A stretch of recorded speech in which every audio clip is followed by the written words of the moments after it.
lives and works in New York City and San Juan. Cruet uses multiple mediums, including experimental digital printing processes, performance, and audiovisual installations to confront issues that concern ecology, geopolitics, and technology.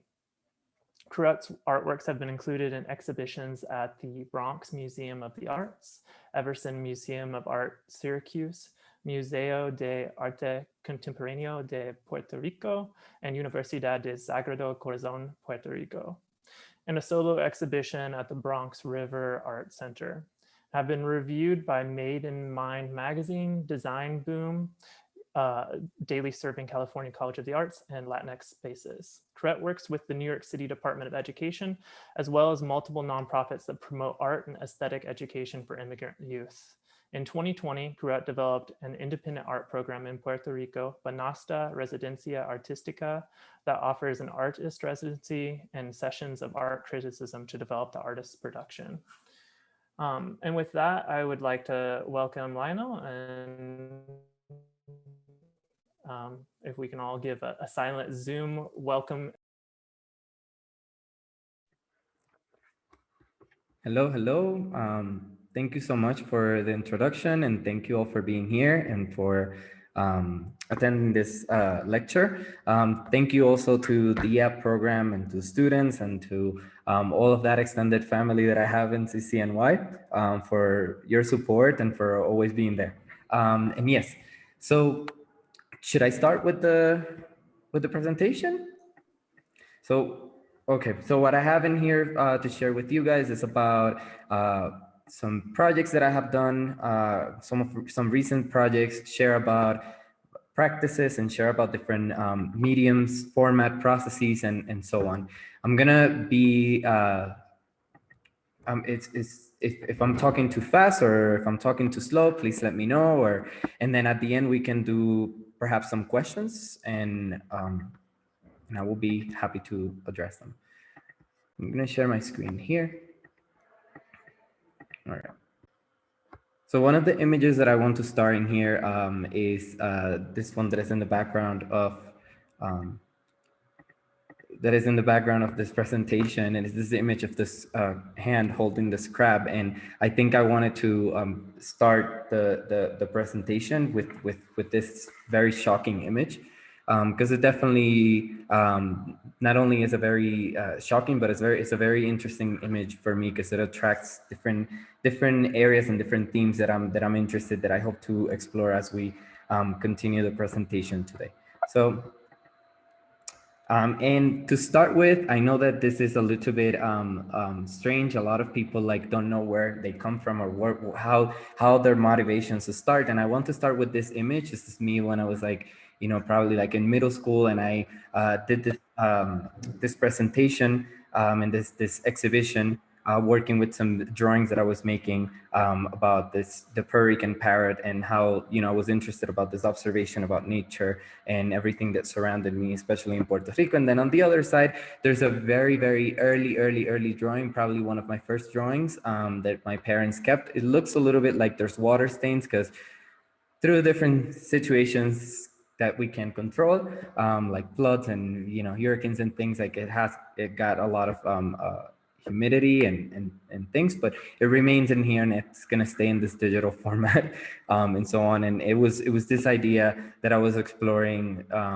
about, and that I was super interested with, this mystic idea of a fish that could fly in a way.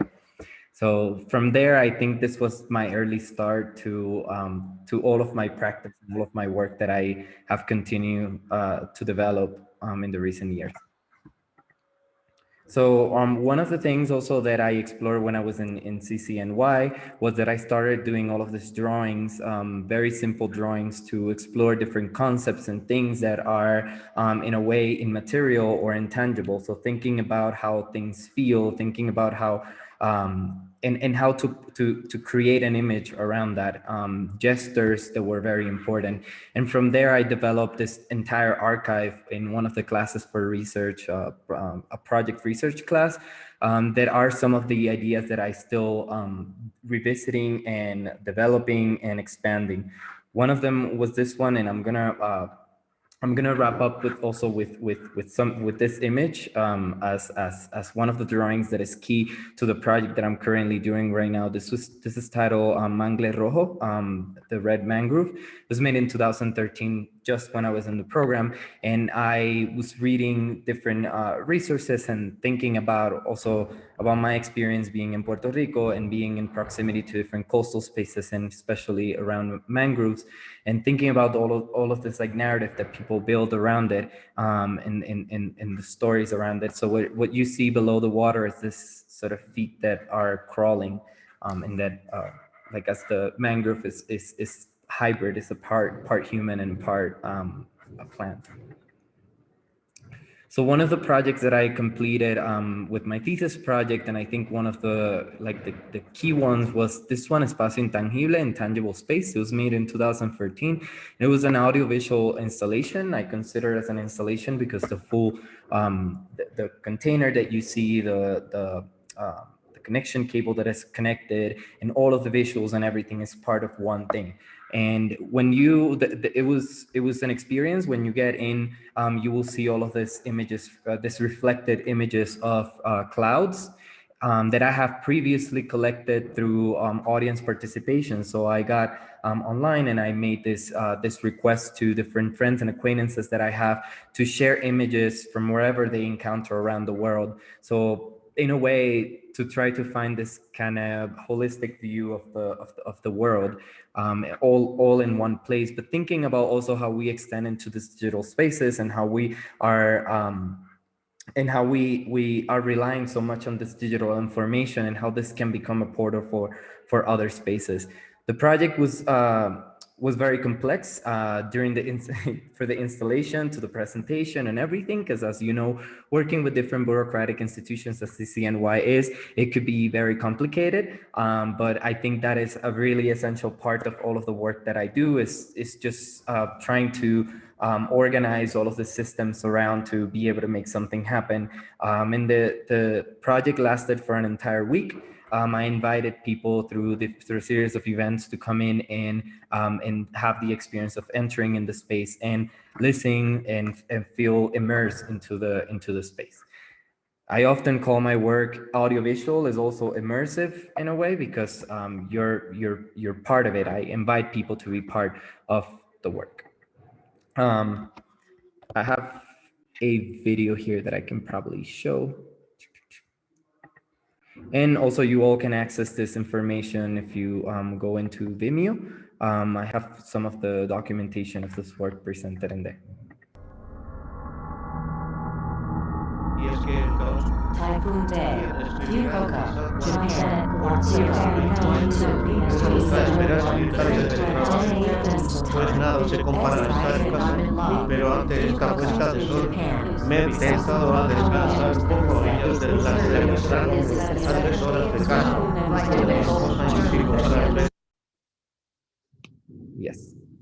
So do you see this in a form, like when people were viewing the work, they thought about these ideas of chaos, they thought about they felt fear, other people felt intrigued about what is happening. And I think all of those emotions the audience feel around the work is something that I'm also considering as well, right? Because that not only is the experience, but it's also like the memories that you take after being in a space.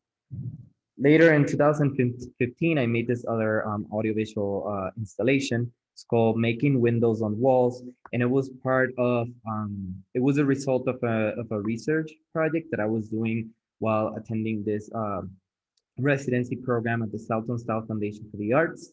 And when I was there, I was doing an extensive research about this about this ideas of enclosure, of being, this relationship between the indoors and the outdoors, and also our relationship with the immediate environment, and how we are able to present that into different forms of media. So what I created here was this installation that when you get in, it was in a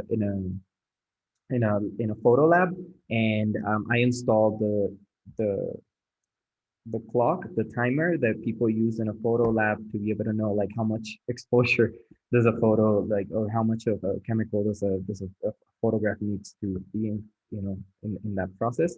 And also there's this clock sort of in the presenting the flickering time, and an audio composition that was part of it that I recovered from different sources of news talking about hurricanes and storms in Puerto Rico. So what you will experience is this video, this loop of this video of this palm trees kind of like getting hit or destroyed by the wind as you're hearing this chaos of like people talking, of media, of people talking one on top of each other. So in essence, you cannot understand what's happening in the in the what is the message that they're telling, because all of this audio sources are repeating information constantly.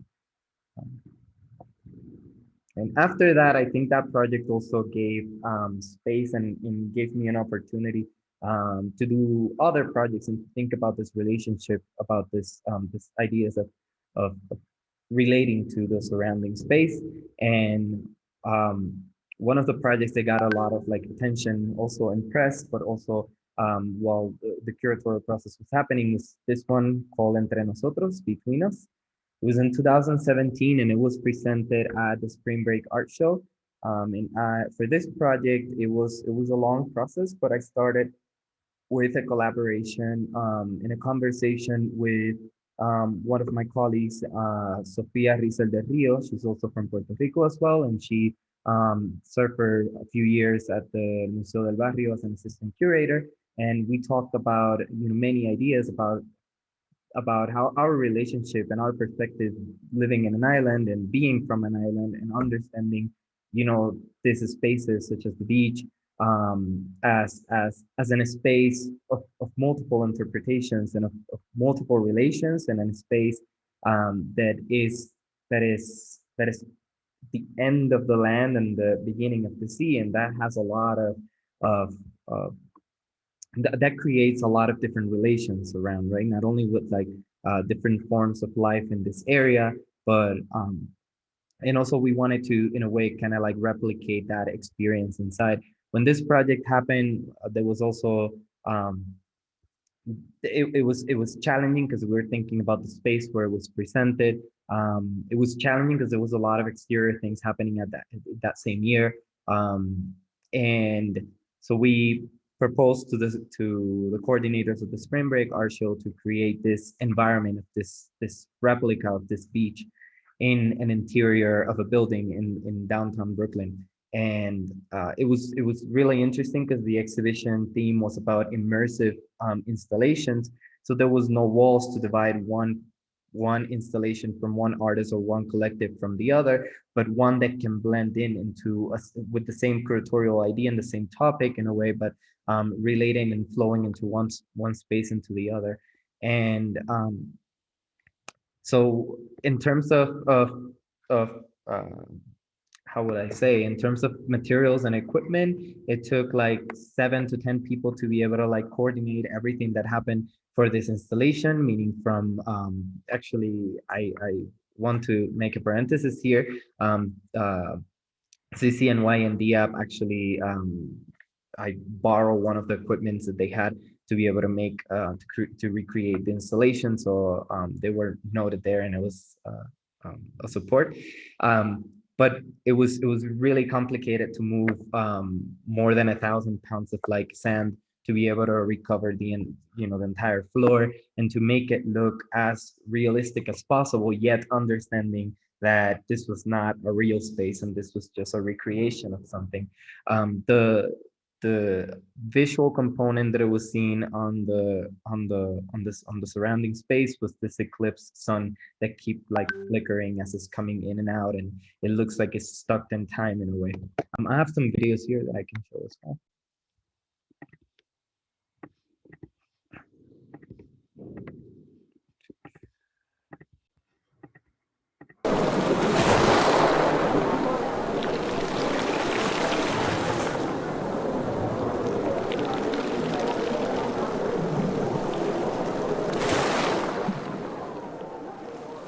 And one of the considerations that we had specifically for this installation was that, I was very insistent, persistent in it, that I wanted to be sand because it's something that I not only relate, but I have used in my works before. And sand also has this capacity of leaving behind some impressions and some traces of not only the people that have been in the space there, but also some other interactions that happen as people stay in within the space. So it was really interesting to see the entire sand very clear and very soft at the beginning of the exhibition, and at the end there was a lot of different impressions. There was objects that we were able to find um, in the like in bury it in the sand, and it creates a relationship with that audience, after, right, the installation is in place.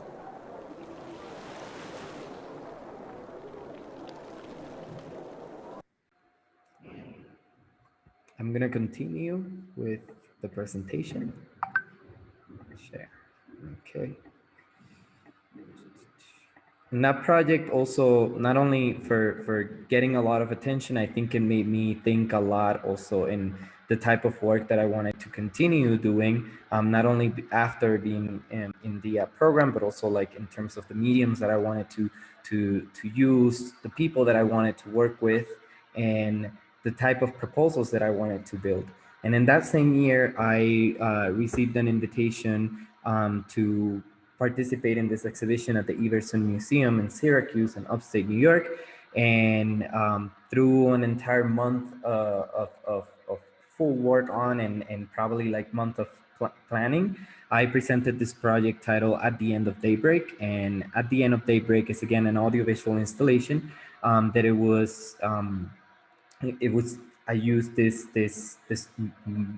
I built with the museum this cube, this translucent cube that had this video projections that were across it with this footage of a film, and it shows this volcano erupting, and a portion of a narrated version of a poem from Aimé Césaire.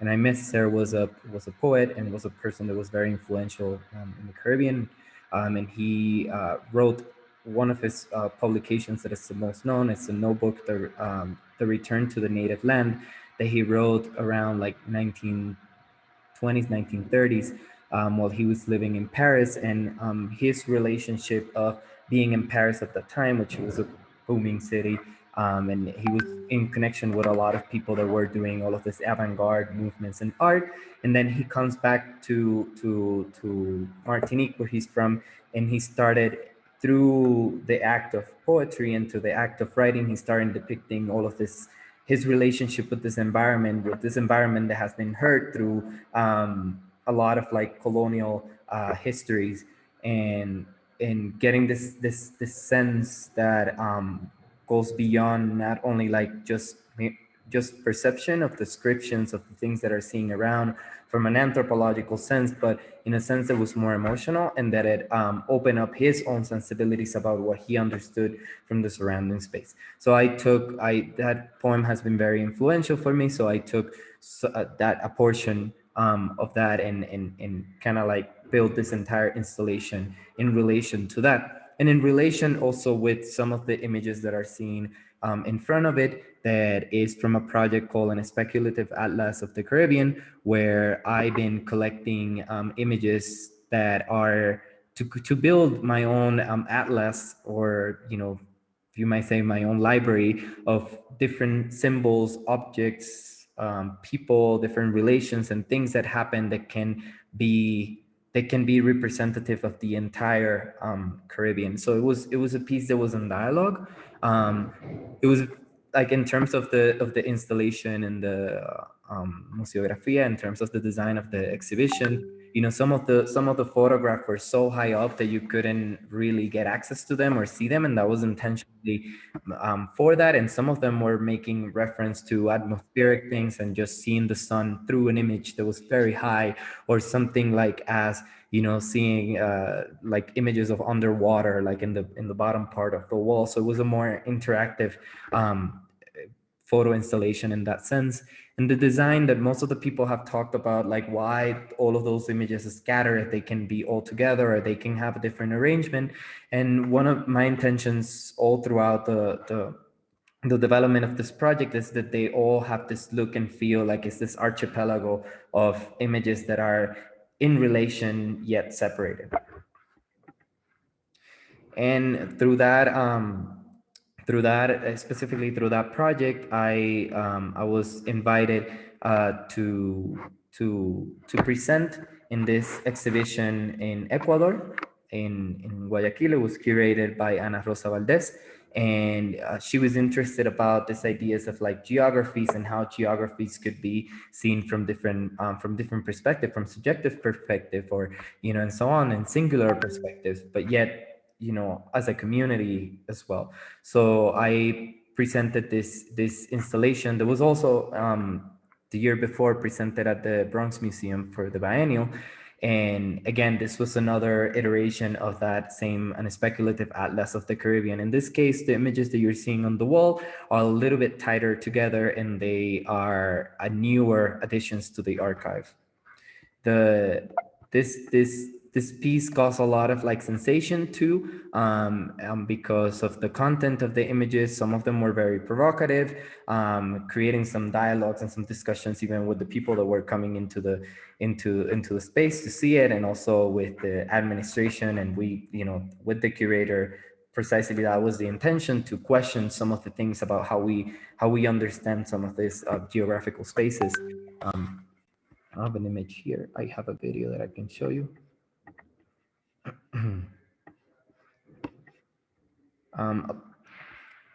And I can talk about also about the process of how like the logistics behind the work as well, which it was very complex due to so all of the objects, the majority of the objects that you're seeing around, especially the exhibition table that was very important, that was made in Ecuador with some measurements and designs and specific instructions that I gave as I was in New York City, wrapping up with another exhibition. And the interesting thing was that we have to make even some adjustments to the installation, because originally the table was a little bit higher, but because most of the people here are shorter, so we have to make some adjustments to the installation. And in that moment, I understood that not like some pieces and installations have to have adjustments to different spaces for accessibility issues and for other things. So it was a really wonderful experience. During the exhibition, people were interacting with the work. They were taking images, reposting, sharing, having discussions about it. And I think that buzz that generated during that time was important for me, and it was something that I consider as well. Right now, the archive of images keep growing, so I don't tend to discard images because they are made through a process of like selection, the specific selections of how to bring one image that represents an entire larger area. So in a way, it's almost running into the impossible.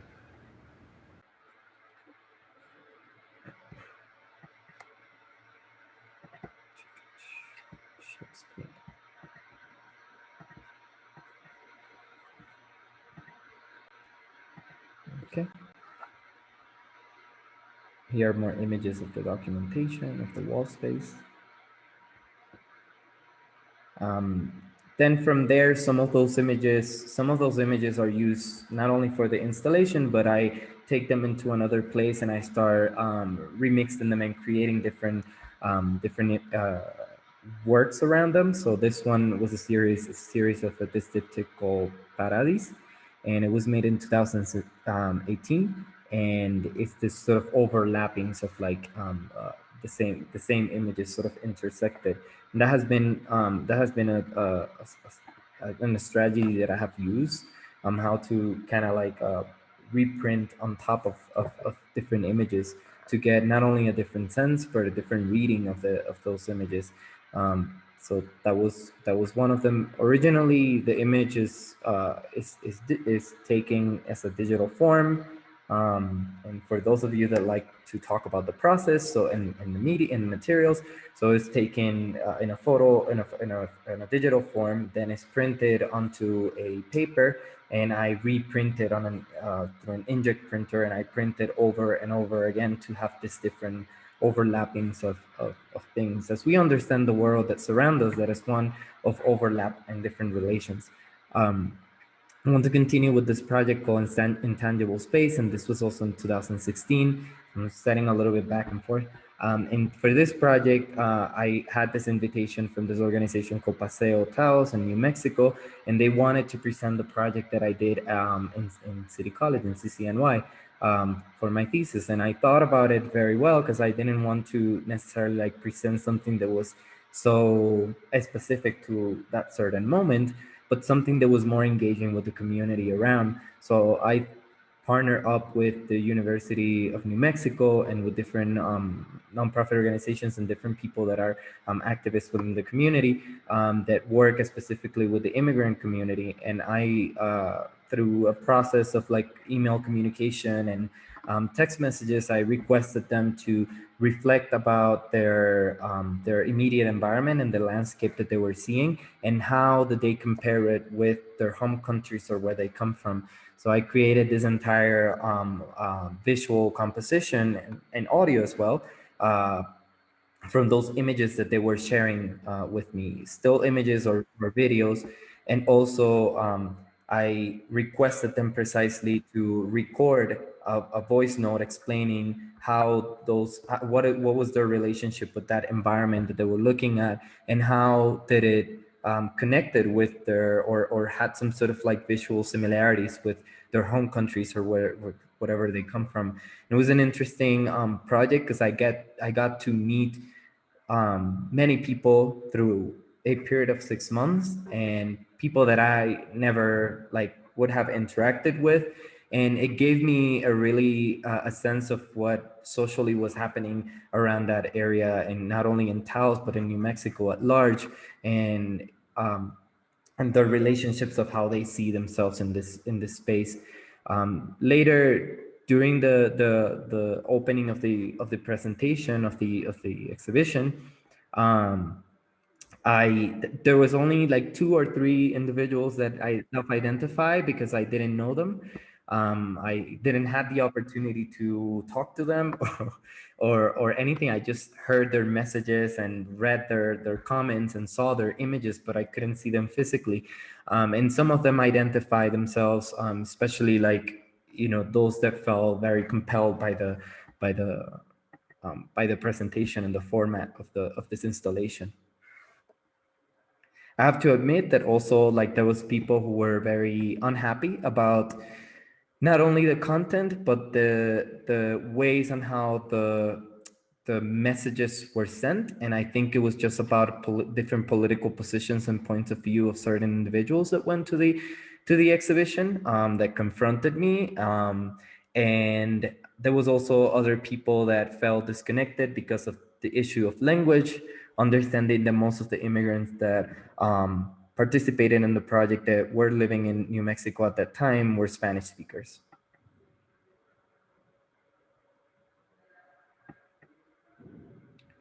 Later on in 2019, and this is the experience that gets me also closer to where I am right now in Ecuador, was this project that was the result of a residency program that I did in here. It's called Trueque, and it was a curated residency project that focused specifically about these frictions that happen between humans and art and nature. And it was an opportunity for me to discuss with people that are not only activists but are artists themselves, educators as well, that touch upon these issues of nature and their relationship with contemporary art. And it was a great experience to have this different views and different perspectives, especially understanding that in Ecuador there's a lot of frictions with what is happening in the Amazon forest and the acts of extraction that is happening, the whole oil industry, and how all of these things are related to one another. And during this time in here, I created this video project that is a geolocation, and is the narrative of the video gets as you're seeing this sunset. You're looking at the Pacific, you're seeing all of this pop-up messages and WhatsApp messages and dialogues and audios that keep happening that interrupt you from the view. It's kind of like what happened before and what happened after. And then I'm gonna show this one's very quick. So this is a series of like paintings that I created, started in 2015, and I extended with some of them in 2020 before the pandemic started. And they are called Flood Aftermath and Other Hurricane Stories. And all of these pieces are made, they're paintings that depict this landscapes that I have seen that are partially or totally flooded. And it's a narrative that I'm building through all of the series of like paintings that look upon this fragility of habitation and living spaces, and again our relationship with the environment. These are the ones from 2020. The material that I'm using is very particular, and this is something that I study before selecting. And the materials that you're seeing here is this blue tarp, this polyethylene blue tarp that is deployed, or people use it when there's major catastrophes, or we have seen it in places like Haiti, for example, when the earthquake happened, that there was a lot of people living under these tents that were made with this plastic. And also during Hurricane Maria, when people also lost their homes due to all of the situations that happened, well, the blue tarps are used in a way to replace or to fix some of this major architectural damages. And I thought about using this material to definitely inform this landscapes that I'm recreating. This was another exhibition project that I did in Berlin. That was part of a residency program that I did. It's called Private, Public, and In Between. And I created this space where you can see this relationship between these objects that are seen on the top, and everything that the drawings and the objects that are on the lower part, and thinking about this relationship with private and public and how that relates to nature. And yeah, so this was one of the recent exhibitions from 2020 that I did with Yi Gallery, with my gallery in New York. And it was an exhibition that was called Dusk and Daybreak, and it was a series of prints that I as well did through a process of experimental printing processes. And I took them into this exhibition. One of the curious things that happened during this show is there was all of the artworks were lit with a red light, and that was a particular exhibition design and decision that we made as part of an installation in an immersive space. The red lights are used not only in photo labs and in a photo studio, but are used also as a new consideration for communities that live in near areas close to the coast or closer to the beach. They're replacing some of these lights with red lights because it helped to be in tune with all of the wildlife that are around, with the nesting of turtles, but also with different other life forms that happen during the night. And because of the white lights actually create different disruptions with all of the spaces. So I wanted to, in a way, replicate that into the exhibition space, precisely because the artworks were in connection with that. There were different views that I was taking with this digital camera and capturing all of the entire space, not in a horizontal space as landscapes have been, or as we see the environment, but with different points of view. Okay. And recently, I am right now living and working in Quito, in Ecuador. because I was invited to participate of this program at the Center of Contemporary Art in Quito to develop during 6 months to develop a project. And the one that I'm developing here is called Drisophora. That is the one that you see behind. And Drisophora is the name of the mangroves. And the project focuses specifically on a research on the sudden or rapid disappearance of mangroves as an ecosystem. In the recent years, there have been a lot of like articles and scientific investigations that are predicting the disappearance of this essential landscape that in this essential ecosystem that is the one that connects the land with the ocean. And it's not only a nursery for many species, but it also it's an essential part of the entire systems that we have in our biosphere. So it is the state of them are very critical due to the high levels of the sea rise and different activities that are happening in some of these areas, especially with different industries, communities, and there's a lot of frictions happening in this. And I thought about that it would be an interesting project to develop, especially in here in Ecuador, due to this is the last point in Earth where we can see this ecosystems and this mangrove forest, and they're actually in decay in some areas in here, in particular due to the high demand of the shrimp industry. So I thought it would have been an interesting project, not only thinking about the artistic part, but thinking about also the political part, because this project is done specifically in Quito, where it's the capital of Ecuador, and is where a lot of laws are implemented to the entire country, and how we build those relations, being in the top of the mountain in the Andes, and also the relationship that it has to the coastal spaces.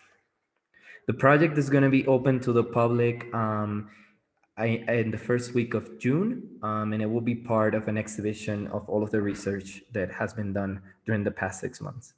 And then I want to close in here with another project that I'm doing that is based in Puerto Rico and is an artist residency. Escobanasta. Vanesta means a basket.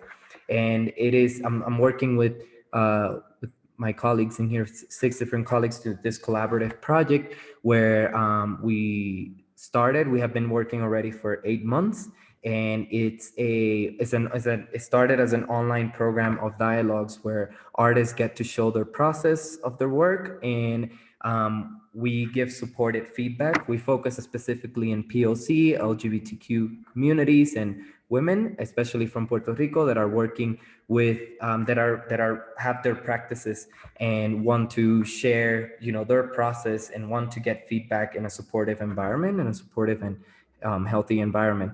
And we are doing all of the sessions. Please, if you want, you can follow us in Instagram and check our website that is still in development. The project is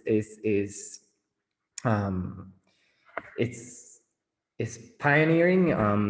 We did a study case of everything that is happening in Puerto Rico at the time, and there's nothing similar where peers can be able to meet and have deep discussions about their process of the work. So this is an opportunity to open to that. We're going to open even more into with different international folks and having people with different practices, but slowly developing. And then I also during my time. I'm part of a community of immigrant young adults in this school that I work with, and I work through different practices and interdisciplinary projects where we look at art as a form of building language skills and understanding different academic content. And yeah, it was really exciting, where all of the images that you see has been in the past like 5 years. And I'm seeing this and I'm getting a little bit sad because everything has moved completely online, and I don't see it as a difficulty. I see it as an opportunity too, because they're getting more hands-on into this use of technology and living in this sort of parallel world, as I call it. But yeah, I learn and I grow a lot, and that's something that I appreciate of being in New York City. And thank you so much. Wonderful. Thank you so much, Lionel. That was fantastic. So as Lionel said, we have some time left for about 15 minutes for Q&A. And so if you have any questions, you can either put them in the chat or you can unmute yourself. I know that I would like to lead with one question, which is just looking at kind of the breadth of approaches here and seeing how many different contexts you're operating in simultaneously. Part of me wonders how much of your kind of shifting between different mediums, different approaches from prints on the wall to immersive installation, how much of that is by necessity and how much of that is by artistic curiosity? Really good question. Thank you. Yes, I think it's both. I think it's both. I think it depends on where the artworks are presented and what is the context in that moment and that specific time. And then that is the way that things are being approached. But also, it's a lot of it has to do with practical reasons too, about accessibility to certain materials and certain things in different instances. But I think very precisely about the materials that I work, and I know that there's some things that I cannot, use perhaps because I don't think it will communicate the ideas that I'm trying to present. So yeah, so I'm very specific about this idea of like audiovisual materials because I create a lot of like images, videos, and different compositions of it digitally that then get deployed into different spaces with through video projections or to sound installations and so on. So that is something that is a material that I work with. And when it comes to all of these paintings, like they are in this plastic materials specifically because I'm trying to get them out of the context of where they are and make them inform also the work that is happening. And it happens that they are also really easily foldable and you can just pack them in your backpack and leave. I mean, not that I do that, but it's an option as well. Yeah. And the materials are really considered as well for the installation that I'm making here that is in my behind here. And that you will get to see some photographs of it. It's all made by paper. It's recycled and reused paper that is being yeah, like mixed and shaped into this form. Yeah. So it depends on the situations, but usually it's around the same topic. And some of the materials are it's not that it's everything. Yeah. Thank you. Anybody else in the chat, or you can feel free to unmute yourself.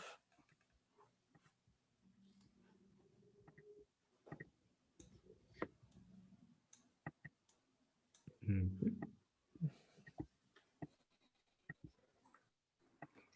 Oh, well, I know I have another question if no one else is. give people time to think. I know it's always hard to know when to chime in on Zoom.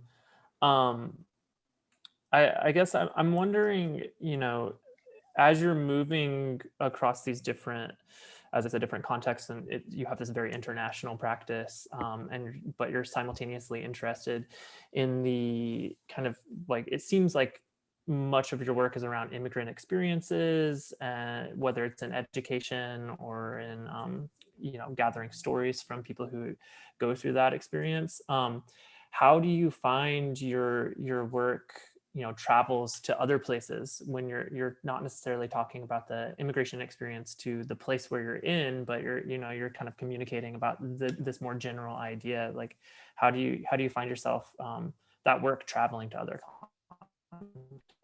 Yeah, I think it could be like, it could be replicated and it could be presented, but I think there's also an interesting thing that art brings, and is that there's a time and there's a time for things, right? That project happened specifically, the one in New Mexico happened specifically in 2016, a few months before we had the prior administration in the United States. And it was very determined because there was a lot of things like going on at that time that I didn't know. I just wanted to like connect with the community based on my experience that I had in New York City. And I thought about the same model that could be like replicated, and it just generated something in there that was super interesting as well. But I think if that project is presented now, the context will be different. And it's not that I'm like taking an opportunity to do that or anything. It's just happened because it had to happen. But if it gets exhibited in another place or within an institution, I think it will have, like, the work has to be put in context, because it will be very like, the association that the audience could have could be a little bit confusing, I think. Yeah. And that is something that I Right. consider a So lot when I speak with curators that are working, that I'm working with. I talk to them precisely about that, about like what are the considerations of the work beyond just what is being presented, and what is the intentions of what needs to happen after. Yeah. yeah, and so much of what you're doing is very specific to its context. Just even that project itself kind of stemming from the thesis project, but being completely different by the time it got to that iteration. It seems like you are, often remaking your work to ensure that it's like meeting the time and the place correctly. Absolutely. Yes. Thank you. And everything, like, I think an interesting practice that one has to do, and that I did at the end of 2019, was that I looked at all of my archive of sort of works that I have done since I was, in my early years. And I noticed that there was a theme, right? There's something that I keep revisiting because I can't solve it. And that is definitely a relation with these ideas that we call ecology, with our surrounding space, and with our relationship with them and how we interpret them. Yeah. Mm-hmm. Yeah, I was really grateful to see that thread even from your early childhood artwork represented here. Yes. Any questions from the audience? Let me take a look in here in the chat. No. So I guess I answer everything. No. You already said it all. Right. That always happens. I'm gonna do presentations that are completely incomplete, to create a lot of wondering. Stop sentences halfway through. Right. Thank you so much. Well, I think, I mean, it's wonderful to have you. And I think, with just a little bit of time remaining, I think I want to take advantage of this very unique circumstance of having, an alumni from, I think now, 6 or 7 years ago, who's gone through this kind of transformative process of keeping your studio practice alive and thriving and rich, as it went through these shifts after school and all of these things. And I wonder how, what was that like for you, and how did you interpret that process, or understand yourself going through that process of moving outside of an institution where there were clear boundaries for making and creating, and moving into something a little more independent? Yeah, well, thank you for that question. Actually, this is really interesting. And the thing is that I graduated from high school. I went into 4 years of a program in la Escuela de Artes Plásticas in Puerto Rico. Then right after my graduation, I started an independent program with SVA, School for Professionals. And then I was doing a lot of work in the South Bronx, working with Casita Maria, with a lot of education programs, with them art and education. And then in less than a year, I started in my MFA. So I was always in the context or within the frameworks of institutions all the time, with academic institutions. And the moment that I saw, that I graduated in 2014 and started 2015 was when I started establishing all of those systems and the forms of how I wanted to run my practice, how I wanted to get known. Because even during that time, people knew that I was doing things for sure, but it wasn't that visible as it is right now. Let's say with the entire plan that I have for social media, that I post, from my studio, there's different postings happening every day, through creating an entire inventory of all of my work that is around, the works that that are lended to different institutions right now that are on view, how those return back, creating different forms of loan agreements, exhibition installation manuals, and all of this documentation and things that you wouldn't think that an artist will have to work with, having a budget to be able to work within certain things, a credit card to be able, all of those things I was not necessarily considering when I was in school, because it wasn't a space where most of those parts were covered. And then once you start your practice, a studio practice, independent practice, those are things that you definitely not even have to consider, but have to do it, at least for me. And that has been something that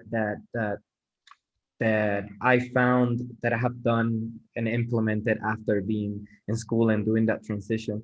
I think also like having my own time and pace to be able to do things and having opportunities to be able to move around different places. So that is also something like when you're in a program, you have like 2 years of a deadline, a specific deadline to be able to do like one thing, to research, to explore as much as you can, right?